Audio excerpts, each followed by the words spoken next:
بسم اللہ الرحمن الرحیم۔ السلام علیکم۔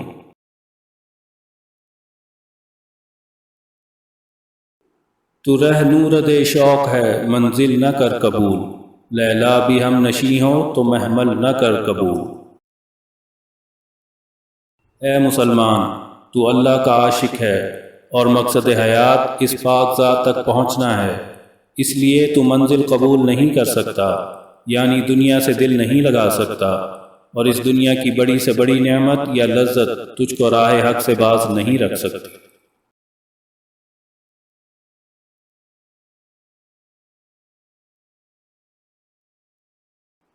اے جوئے آپ بڑھ کے ہو دریائے تند و تیز، ساحل تجھے عطا ہو تو ساحل نہ کر قبول۔ اگر تو ایک موج آب کی مثل ہے تو جد و جہد سے ایک دریا بن جا، ایسا دریا جس میں طوفان ہی طوفان ہو۔ اگر تجھے ساحل بھی مل جائے تو لبیک نہ کہہ بلکہ کنارہ کش ہو، کیونکہ اس کا دوسرا نام زندگی ہے، یعنی تو ہر دم ترقی کی کوشش کر اور باطل کا مقابلہ کر۔ اگر دنیا تجھے عافیت اور سکون کی طرف بلائے تو اس کی طرف آنکھ اٹھا کر بھی نہ دیکھ۔ مومن عیش کی زندگی کے لیے پیدا نہیں ہوا۔ تیرے دریا میں طوفان کیوں نہیں ہے؟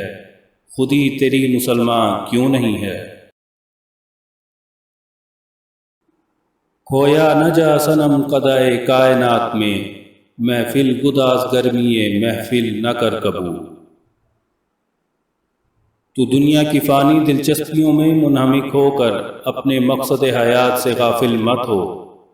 تو محفل گداز ہے، یعنی عیش و عشرت کا دشمن ہے، اس لیے ان چیزوں کی طرف توجہ مت کر جو تجھے میدان جہاد سے باز رکھ سکتی ہیں، مثلا دولت، عورت اور دنیاوی شان و شوکت وغیرہ۔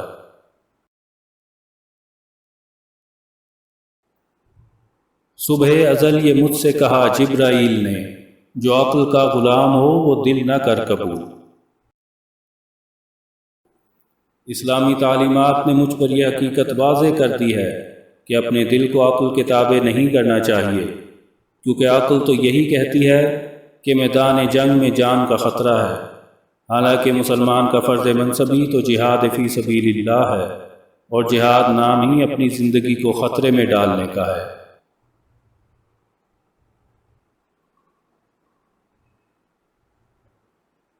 باطل دوئی پسند ہے حق لا شریک ہے، شرکت میانہ حق و باطل نہ کر قبول۔